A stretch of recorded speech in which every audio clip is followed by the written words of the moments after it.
कुटुंबातील कर्ता पुरुष गेल्यानंतर इतर मोठ्यांनी ती जबाबदारी स्वीकारायची असते. मात्र दिवंगत नेते आणि उपमुख्यमंत्री अजित पवार यांच्या निधनानंतर राष्ट्रवादी पक्षाची जबाबदारी योग्य पद्धतीने स्वीकारली जात नाही, अशी नाराजी काही कार्यकर्त्यांकडून व्यक्त करण्यात येत आहे. आणि आज पुण्यामध्ये मराठा समाजाकडून एक आधार बैठक घेण्यात आलेली आहे आणि त्याच विषयावरती बोलण्याकरता आता आपल्यासोबत उदयकुमार आहिर आहेत. काय सांगाल, नेमकं तुम्ही आधार शोधताय, आज आधार बैठक घेतलेली आहे, काय नेमकं बैठकीमध्ये निर्णय झाला? नाही, आम्ही आधार शोधतोय म्हणजे आम्ही एकमेकाला आधार देण्याच्या दृष्टीने ही बैठक घेतलेली होती. सुनेत्रा वहिनी, पार्थ पवार असतील, जयदादा असतील, यांच्यावर जे काही दुःखाचं डोंगर असेल, आम्ही तुमच्या पाठीशी एकदम भक्कमपणाने आधार म्हणून उभे आहोत, हे सांगण्याची आजची बैठक होती. कार्यकर्त्यांना, ज्यांनी माझ्यासोबत 23 जिल्ह्यातल्या लोकांनी प्रवेश केलेला होता, त्या कार्यकर्त्यांना, आम्हाला सगळ्यांना पोरकं झाल्याची भावना मनामध्ये निर्माण झालेली आहे. दादा गेल्यानंतर आपलं काय होणार आहे, आपल्या प्रश्नांचं काय होणार आहे, मराठा समाजाच्या प्रश्नांचं काय होणार आहे, याच्याविषयीचे बरेच प्रश्न होते आणि ते वेळोवेळी लोक बोलून दाखवायचे. त्या सगळ्यांनी एकमेकाला आधार देण्याच्या दृष्टीने आजची आधार बैठक होती. आमच्या बैठकीमध्ये आज एकच गोष्ट ठरली की आम्ही सुनेत्रा वहिनींच्या, पार्थदादाच्या, जयदादाच्या पाठीशी खंबीरपणाने राष्ट्रवादी काँग्रेस पक्षामध्ये सर्व जिल्ह्यांमधले जे लोक आहेत ती आम्ही राहणार आहोत. दुसरा महत्वाचा विषय, दादांचा जो काही अपघात झालेला आहे किंवा घातपात झालेला आहे असं चर्चा आहे, तर त्याच्याविषयीची नेमकी चौकशी काय सुरू आहे हे लोकांना कळलं पाहिजे. कारण लोक एकदम संभ्रम अवस्थेत आहेत. आजही लोकांच्या डोळ्यातलं पाणी थांबत नाही.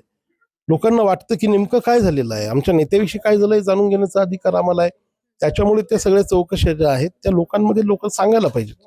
अगदी ज्या गोपनीय गोष्टी असतील त्या गोपनीय असतंच काय म्हणा, त्या पण सगळ्या गोष्टी सांगायला पाहिजे. नाही सांगितल्या ते आमचं समाधान जर त्याच्यामध्ये नाही झालं, समाधानकारक पद्धतीने रीतीने तपास चालू नाहीये असं जर आमच्या लक्षात आलं, तर येणाऱ्या काळामध्ये आम्ही त्याच्या आधी वहिनींना भेटणार आहोत. येणाऱ्या काळामध्ये मराठा समाज हा निश्चितपणे रस्त्यावर उतरेल. आम्ही 100% आंदोलन करून आणि हा विषय धसस लावण्याचा प्रयत्न करू. समाधानकारक तपास चालू नाहीये असं का वाटतं तुम्हाला? नाही, तपास काय चालू आहे हेच आम्हाला समजत नाही ना. आता सीसीटीव्ही मागणी होते, सीसीटीव्ही दिले जात नाहीयेत.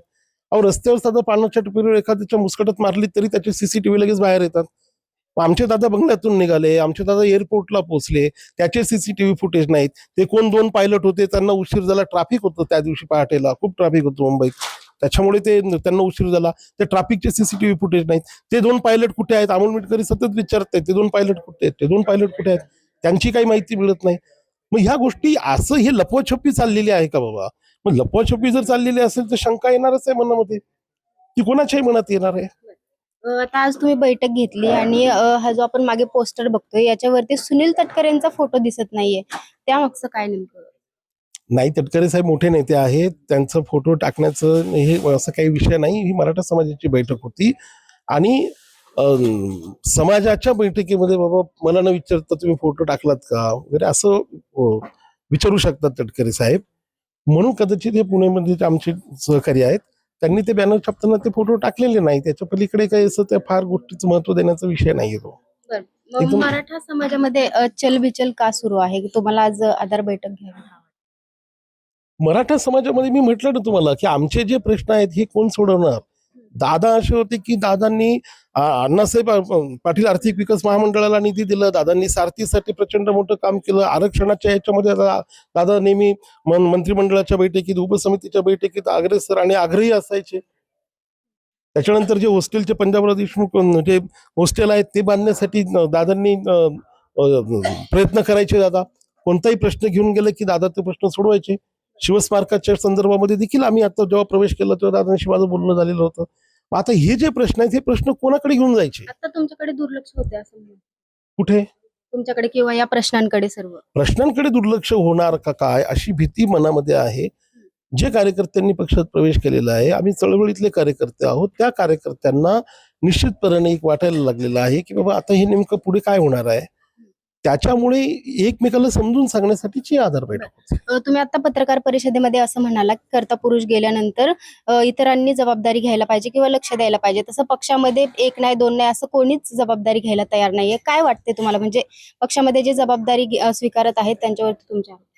नाही, माझे त्यांच्यावर कोणावर आरोप नाही. माझं एवढंच फक्त म्हणणं होतं की एक कर्ता पुरुष ज्यावेळेला आपल्या घरातला जातो त्यावेळेला दुसऱ्या तिसऱ्या नंबरची जी लोक असतात त्यांनी जबाबदारी घेऊन सगळ्यांना विचारलं पाहिजे.